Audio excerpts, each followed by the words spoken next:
Hi guys, it's Fancy Fridays with me, Fancy Nancy, and today I want to talk about how important it is to clean out your washing machine.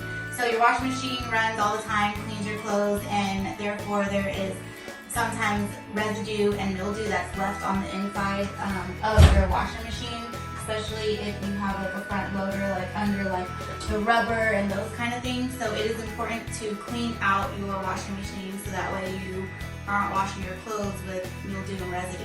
So you can get these fresh packs from Amazon. They're $11, and great things about these is it lasts for 30 washes, or once every month you can wash it, and they're really simple. You just open the packaging and you're gonna throw them inside your washing machine like so.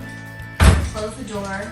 You want to turn it on to the sanitary mode and make sure that the water is hot. So see, it says extra hot on mine, and then you are just going to start it. And then it'll run and clean out your washing machine. Once it's done running, you're just gonna wanna take a rag and just kind of wipe off the residue.